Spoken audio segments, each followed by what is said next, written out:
Give to the World Ministries welcomes you to another teaching by Ralphena Dotson.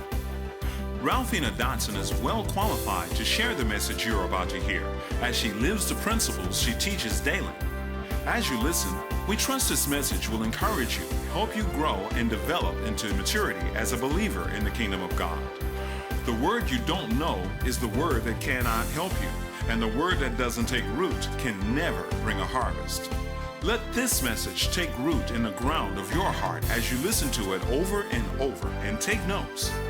Receive this message. Receive your harvest. Hi, it's Ralphena. How are you? I'm so glad we could be together today again, and I'm just looking around at the times we're in, at the closeness of the hour where we're supposed to vote, and we're supposed to have some expression of our feelings from a political perspective, as our citizens of the earth and citizens of the United States and all that kind of stuff. And I realize that what's happened is there's this line that has been drawn. Either you're on what they consider the left or you're on the right. And each side has parts or components that have some appeal. Each side has some issues that they address that need to be addressed and have value to everyone.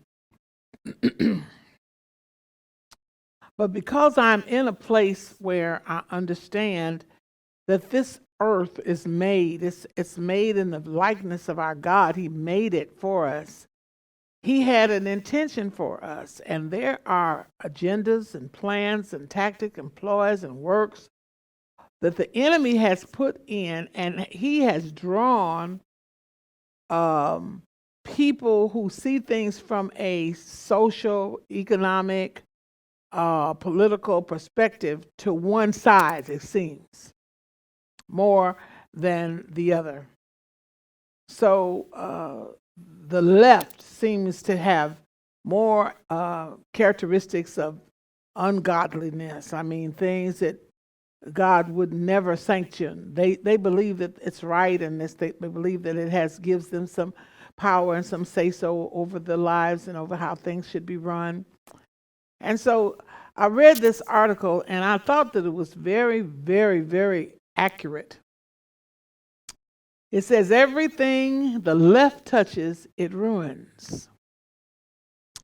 Art, and that's the expression of the ability to create something that's visible, audible, that's sensual, that has something to do with your senses. You know, they call a chef the artist, a culinary artist. They call what you're tasting his stuff, you know, and you call a musician an organization that presents music in the form of a band or a symphony. They call that art.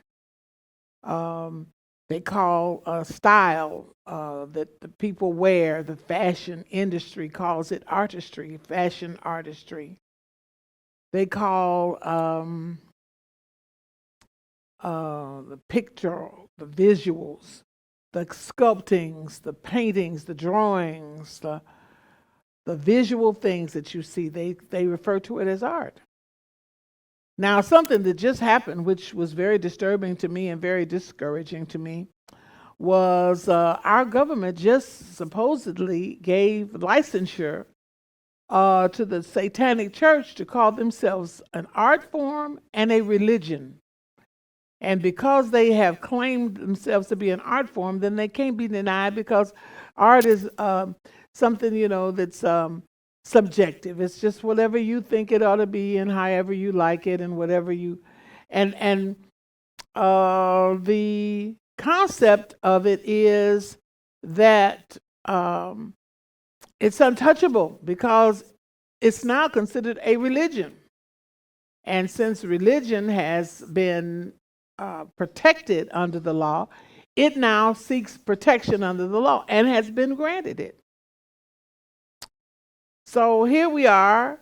they have touched the left, the people that don't love God, the people that don't honor God, the people that don't see God as the essence for what we're supposed to do. Uh, uh, the left, because they're basically godless. They don't see the need for God. They're basically, now there are some that claim they're left, or they're what they call Democrat or libertarian or whatever they call themselves. Um, they see themselves as people that don't really need to have some organized religion just determining how they act and what they say and do. And the spirit of rebellion and arrogance and disobedience and self-service and self-expression is great to them. And so as a result, they are godless in their thinking, in their pursuits of developing uh, personalities or characteristics of the society we live in. Music. Man, I remember the day the Lord told me all music is worship. All music is worship. And so there are things that are so beautiful that have been written. And I asked God, I said, well, since there's so much different kind of music, he said the music is inspired by certain spirit entities on that person's life. And it can be brought on by all kind of things. And now, it's almost understood that the musician is a recreational drug user, an alcohol consumer. And alcohol is considered a spirit. And since we are spirit beings and we live in these bodies and we have a soul, we can expect that all things that yield you to be inebriated or overcome, intoxicated and, just so and enhanced with enjoying the pleasures, the sensual pleasures. And those spirits are not God's spirits that do that to people. And inspires drugs. Drugs is a form of pharmakia. And you all know that when we go to the store to buy prescription drugs and over-the-counter drugs, it's called the pharmacy. And the word pharmakia is a word that represents witchcraft, how to control and manipulate. And so now we have this opioid epidemic where people are just out of their minds, seeking a way to satisfy the cravings and the miseries they're enduring because they have started to take a painkiller, something to relieve pain. And I just learned a long time ago that if something is hurting, it's a reason it's hurting. And there is the underlying reason is what we need to be trying to find. What is the cause of this pain? You got a headache. Well, what is the cause of it? What is the cause of your back pain? What is the cause of your neck pain? What is the cause of your pain in your eyes, the pain in your hands? What is the cause of it? And then we address it, that place, that thing, as though we have authority, because that's what God said we had. We had authority. We have authority to speak to a mountain that it be removed, be it cast into the sea.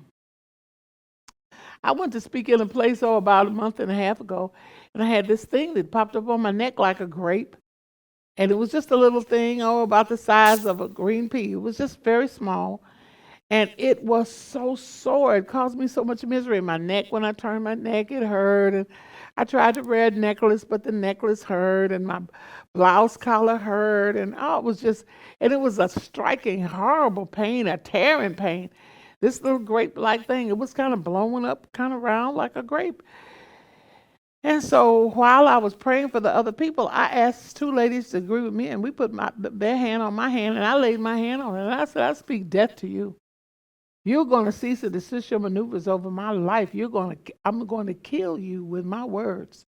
I say die in the name of Jesus. I say wither from the seed, from the cell, from the root, die in Jesus' name. You're going to die, and you're going to wither up, and you're going to fall off my neck. Well, the next day, the bubble-like condition it was in, balloon-like, grape-like condition, was almost completely gone, and it was kind of withered looking. kind of like a flat grape on the side of my neck, a raisin. That's what it looked like. And I every time I touch it, I say, "You're going to fall off. You got to go. You have to die. You can't live on my neck. You can't. I just won't let you live on my neck." And a week or so later, 2 weeks later, I felt there, and the place where it was completely smooth. It had completely fell off and died. And I thought about how my understanding of how the spirit entities that I allow to inspire me will determine whether or not what I do gives worship. Music is worship. I said, how is the music worship? Who gets the worship? Who gets the glory? He said, who gets the glory is determined. Now, some of these people that screaming and hollering and stomping and their hair flying and they got blue hair and black eyes and all that kind of stuff, and that glory. It can't go to God. That's Satan's deceitful way of causing a gift that was given by God, a talent, a capacity and ability to be turned so that he can take the glory for it, because it doesn't give God any glory. So it's worship to him. Music is worship. So you hear a song that's beautiful and it touches your heart. That's a song that was written and inspired by something godly, something from light. It wasn't inspired by something from darkness. Christianity, and I have to say it this way, we're kind of embarrassing when it comes to how we claim to be Christians. We're kind of embarrassed. It's embarrassing to see how weak and watered down and lukewarm we are. We just want to show up on Sunday and sing a song and hear a platitude and, have our flesh and just patted a little and stroked a little and, make us feel good. And we're not serving God's purpose in no way. We're only servicing our own purpose. And for the ministries that cater to the people in a way that doesn't develop them and teach them how to walk upright and be strong, so good soldiers, and endure great hardness so that we can win the lost and that we can represent God's kingdom in the earth, and that we can put on alert every principality and power that's working against the people that God has set aside and has shown himself merciful toward. Our job is to make the demons run screaming. But we don't want to do that, because even want to bring up demons, and we don't want to think about devils and evil and stuff like that. And everything else is thinking about it all day, every day. All the entertainment world, you got all these actors that are clamoring for a part to be in The Walking Dead, clamoring for a part to be the witch or the creature or the warlock or the witch or the evil villain or the horror, the character that does heinous, vile, profane things. We're all interested in that. And because the church doesn't entertain us much, we prefer that to church. So Christianity has become lukewarm and impactful. We're not impacting what we could, and God has noticed that we have kind of moved to the left. Well, we're in agreement with so many of the things that God has already said don't do. And I think about Judaism. I realize that Hollywood, the whole of Hollywood, is run by members of the Jewish faith. Basically, it's a Jewish faith conglomerate, and there were some things that were required of the people that were called by the name of Israel. They called themselves Israelites, which means they were people that God had set aside and made available to them provision. Well, it seems like the left has taken over in Hollywood. And so all the movies are so vile and profane and vulgar, and the lawyers that are Jewish that seem to be ruthless, heartless, cold-blooded money getters. And it's just like every thought of the major religions on the earth that recognize our God has moved to the left so that the people don't have to feel any guilt.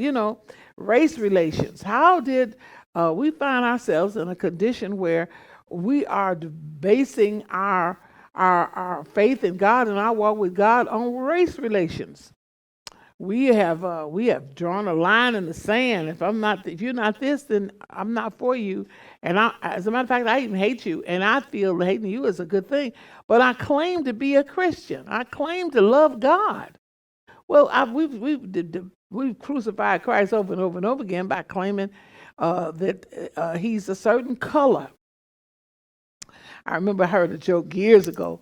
It said, that the black man and the white man were arguing about God was white, and the black man said, "No, God is black." And it was just clear.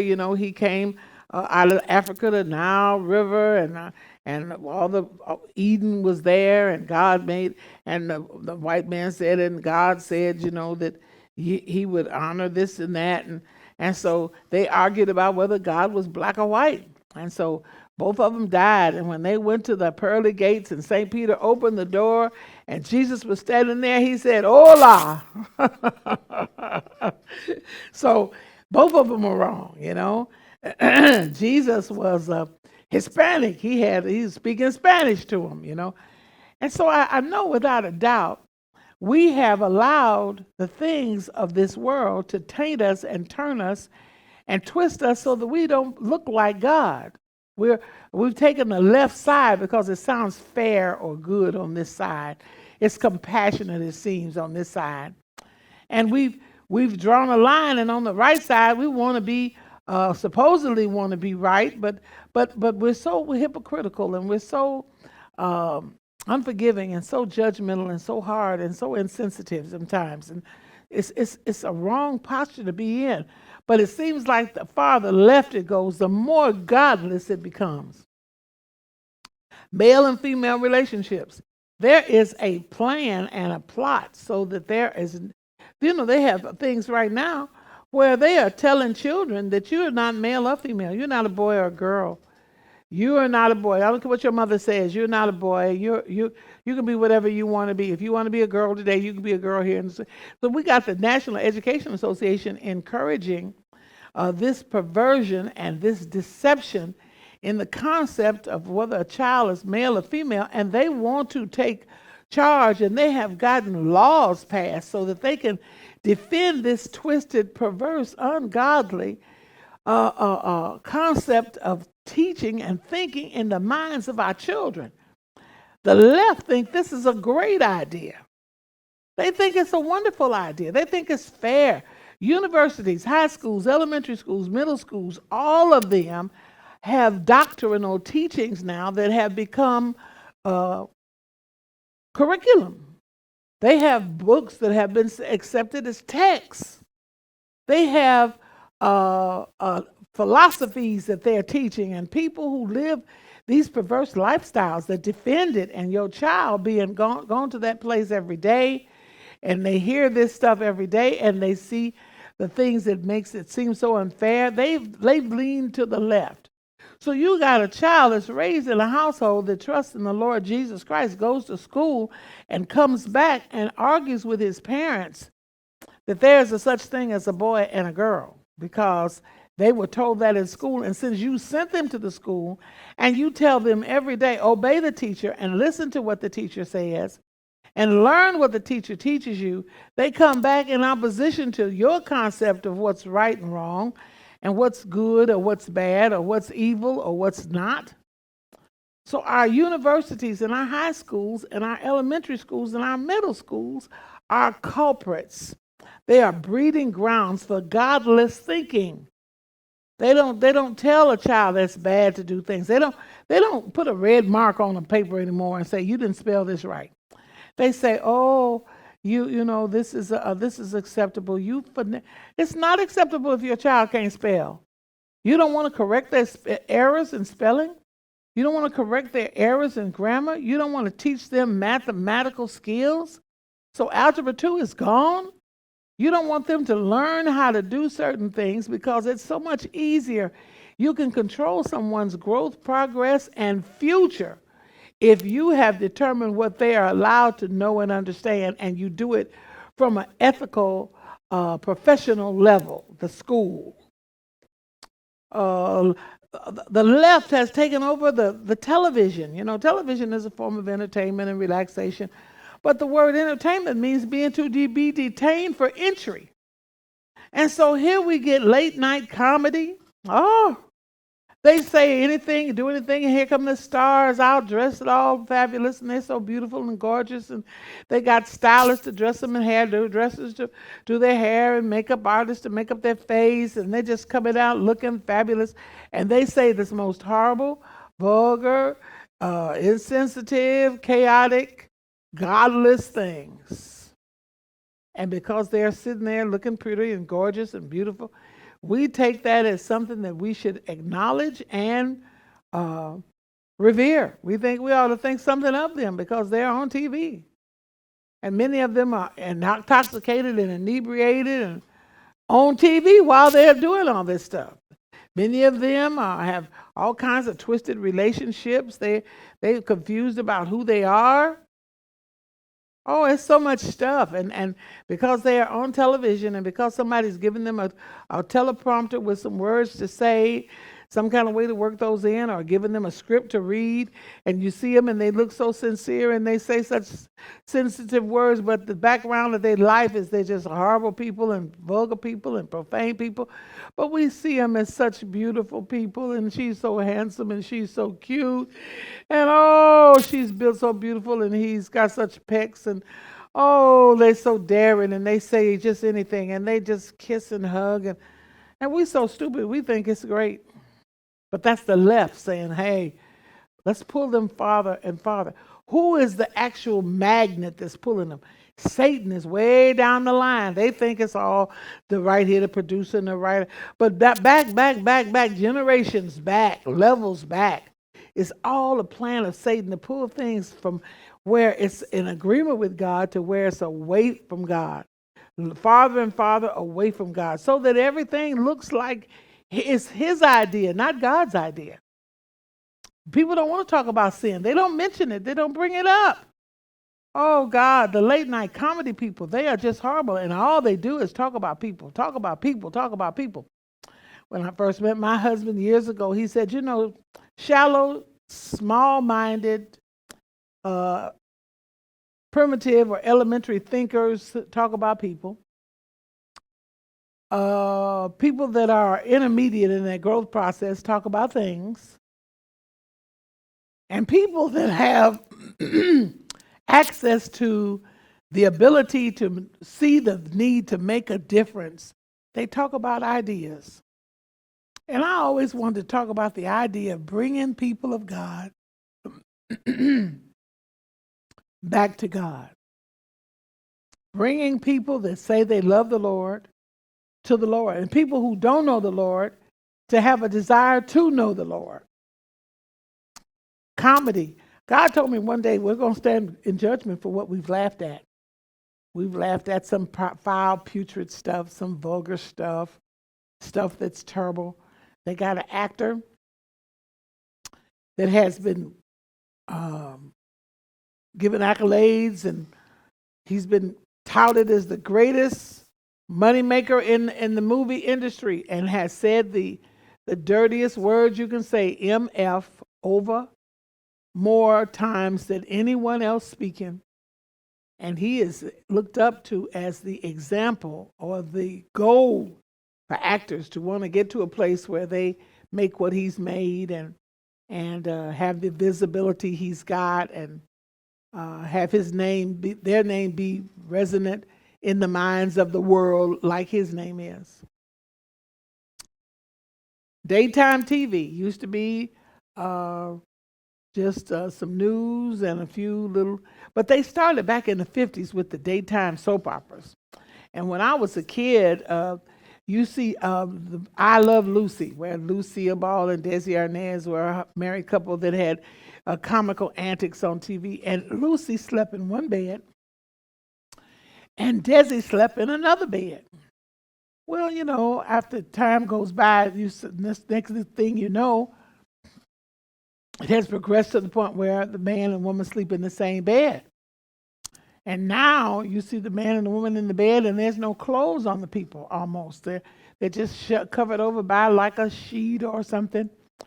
There's actual daytime things that are being said and done that are just a contamination. And for a little child looking, is a seed planting thing that will cause a harvest to grow up in that child's life to not understand the thing that's immoral and invaluable to their being a good person, a decent person, a godly person. Family time TV. Whoa, what does that happen to? Oh man, I remember when they came out with the first Simpsons. Oh gosh, that's supposed to be a family show, Married with Children. That's supposed to have been so funny. I remember back in the day when they came out with this movie Soap.